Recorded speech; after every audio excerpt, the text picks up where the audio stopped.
சகோதரர் பக்சிங் அவர்களின் ஊழியத்திலிருந்து விடாய் துண்டுக்கேற்ற வார்த்தைகள். ஆகஸ்ட் மாதம் 13ஆம் தேதி. நீங்கள் தேவனுக்கு சித்தமான எல்லாவற்றிலும் தேறினவர்களாயும் பூர்ண நிச்சயமுள்ளவர்களாயும் நிலைத்திருக்க வேண்டுமென்று. கொலேசியருக்கு எழுதிய நிருபம் 4வது அதிகாரம் 12வது வசனம்.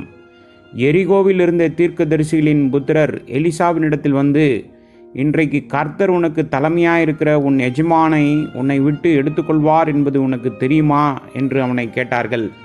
2 ராஜாக்கள் புஸ்தகம் 2வது அதிகாரம் 5வது வசனம். அங்குள்ள தீர்க்கதரிசிகளின் குமாரர்கள் எலிசாவின் இருதயத்தில் சந்தேகங்களை கொண்டு வர விரும்பினார்கள். தேவனுடைய வார்த்தையை சந்தேகிக்க செய்ய எதிரி எல்லாவிதமான ஜனங்களின் வார்த்தைகளையும் பயன்படுத்துகின்றான். சாராளின் ஆலோசனைக்கு செவி கொடுத்ததன் மூலம் ஆபிரகாம் தேவனுடைய வாக்குத்தத்தத்தை சந்தேகித்தான். பின்னர் அந்த வாக்குத்தத்தத்தின் நிறைவேற்றத்திற்காக அவன் எவ்வளவு காலம் காத்திருந்தான் என்று நாம் பார்க்கின்றோம். இன்று பல தேவ ஊழியர்கள் தங்கள் மனைவிகள், உறவினர்கள் அல்லது நண்பர்களின் வார்த்தைகளை நம்பியதால் தங்கள் விசுவாசத்தை இழந்ததை நாம் பார்க்கின்றோம். அவர்கள் தேவனுடைய வார்த்தையை வெளிப்படையாக மறுக்கவில்லை, ஆனால் அவர்களின் இருதயத்தில் இரகசியமாக விசுவாசமின்மை இருக்கின்றது.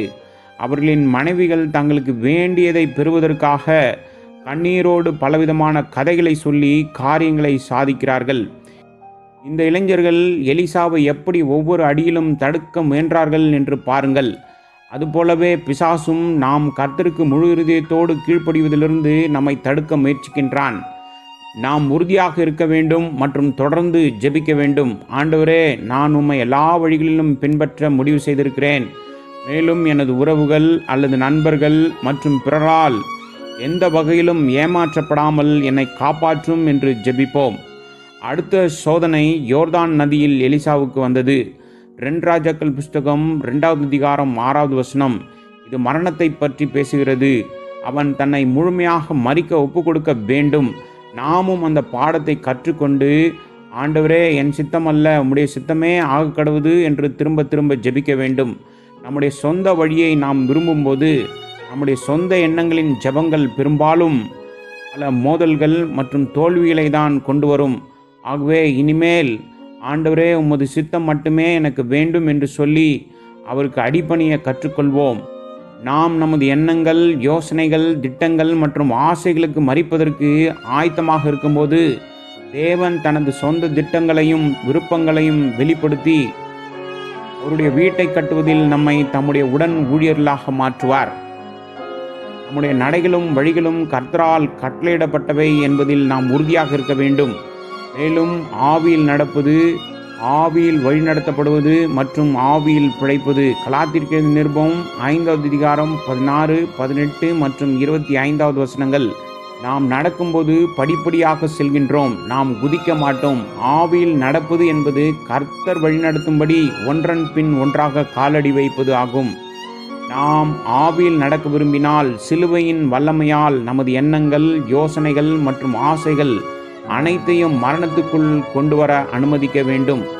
1 கொரிந்தியர் புஸ்தகம் 15வது அதிகாரம் 31வது வசனத்தில், நான் தினமும் சாகிறேன் என்று அப்போஸ்தலனாகிய பவுல் சாட்சியளிப்பது போல் நமக்கு நாமே மரிக்க வேண்டும். 2 ராஜாக்கள் புஸ்தகம் 2வது அதிகாரம் 10வது வசனத்தில், எலிசா எலியாவின் ஆவியின் இரட்டிப்பான பங்கை பெற விரும்பினான். அவன் எடுத்துக்கொள்ளப்படும் போது எலியாவை பார்க்க வேண்டும் என்று வாசிக்கின்றோம். பரிசுத்த ஆவியானவர் நம் வாழ்க்கையை கட்டுப்படுத்தவும் வழிநடத்தவும் விரும்பினால் நாம் கர்த்தராய் இயேசு கிறிஸ்துவின் மீது நம் கண்களை வைத்திருக்க வேண்டும். மேலும் நம் கவனத்தை வேறு எதுவும் திசை திருப்பக்கூடாது. உலகம் நமக்கு பல கவர்ச்சிகளை காண்பிக்கின்றது. இதன் காரணமாக நாம் தேவனிடமிருந்து விலகி நம் வழியை இழந்து விடுகின்றோம். எல்லாவற்றுக்கும் கர்த்தராய் இயேசு கிறிஸ்துவை எவ்வாறு பார்க்க வேண்டும் என்பதை நாம் கற்றுக்கொள்ள வேண்டும். அவரே நமது விசுவாசத்தின் தொடக்கமும் முடிவுமாயிருக்கிறார். எல்லாவற்றுக்காகவும் நாம் தொடர்ந்து அவரை பார்க்கும்போது அவருடைய பரிசுத்த ஆவியின் இரட்டிப்பான பங்கை நாம் பெற முடியும். அப்போது நமது ஊழியம் கனி உள்ளதாக பலனளிக்கும்.